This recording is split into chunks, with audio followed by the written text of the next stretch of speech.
Harley, as one of the founders of the Corporate Protection Australia Group, we know it's the 20-year anniversary at the moment. This year's been very exciting. What are you looking back on and think of the major milestones for the group? Oh, John, I think, look, there are so many milestones. It's been such an interesting, fun and at times challenging journey that it would be hard to name all of the milestones. But I think the Patrick Waterfront dispute, being the foundation job that we started with, was a milestone in itself. Made national history, made global news, and that was something that I was very, very proud to be a part of. Moving forward from that, I think the various industrial disputes that we did all around the country, whether it be Port Hedland, Karratha, the Bowen Basin, Hunter Valley, were all milestones. I think 9/11 and subsequently being involved on the government panel in developing Australia's maritime security regime was a milestone. We moved forward then to QNI and our involvement with the expansion project there, and then ultimately taking over the full facility was a milestone. With that came lots and lots of other jobs as a result of the work we'd done there.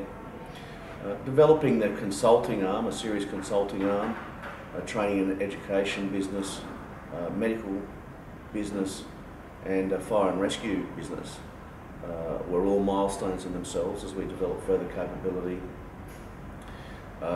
Year after year, we picked up major clients and major jobs. I believe they were all small milestones in themselves. And I think the very fact that we're sitting here today, 20 years on, is a major milestone in its own right, with many of those very same clients that we started with. I believe that's also a milestone.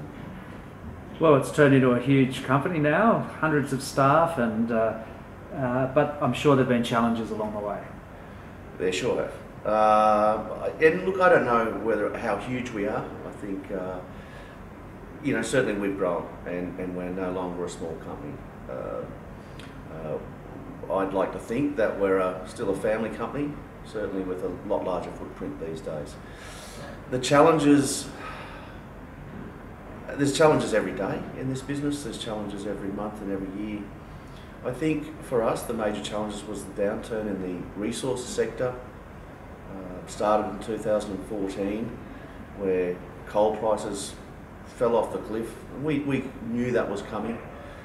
What we didn't see coming was the oil and gas prices going to $25 a barrel, and that effectively just puts pressure on everyone, not only us as a business, but it puts pressures on wage prices, on available work and available jobs out there, and opportunities for our people. So working through the last 4 years has been quite challenging to work out how we do more with less and at cheaper prices.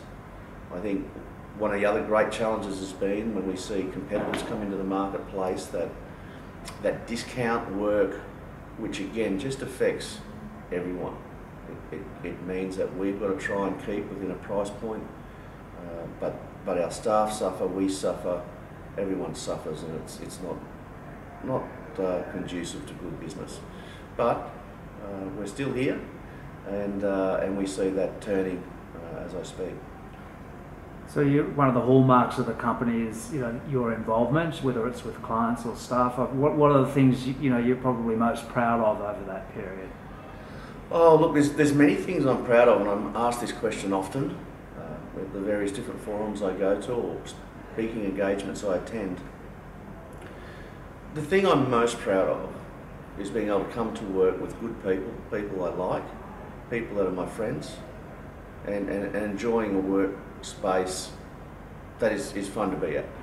Now, of course, there's some days that aren't so fun, but the thing I'm most proud of is watching people come through this business that quite often come to us not necessarily in a strong financial position or not necessarily in a strong personal position, that grow with the company. A good example of that would be our second employee ever, rose through the ranks to become a general manager, and a very good one at that.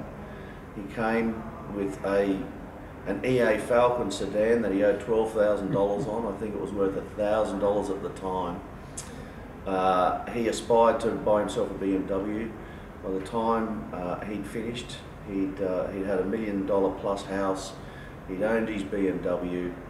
He'd gotten married and started a young family. And time again, I see people come to us and they might get married, they have kids.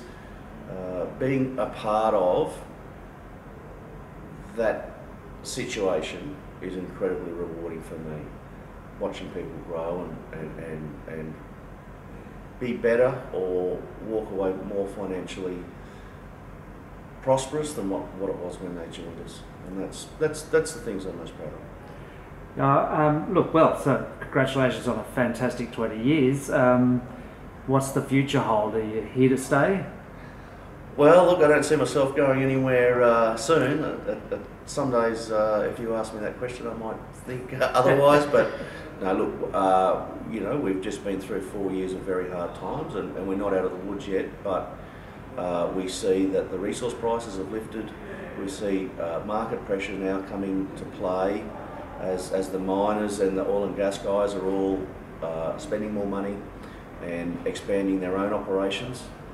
So I believe that the coming 4 years, as part of that cycle, will lift and are going to be very good for us.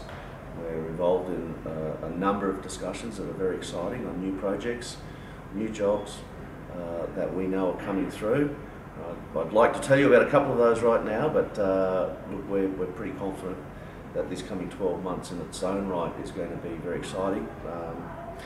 With new business comes a lot of work, of course, but if we've got the right people, which I think we're also getting back to, having a very good team here to support effectively the people that give me a job in the field, we get those systems right and the management right, then we're in for another interesting ride, just like we enjoyed in the latter years of the last decade and the early years of this decade.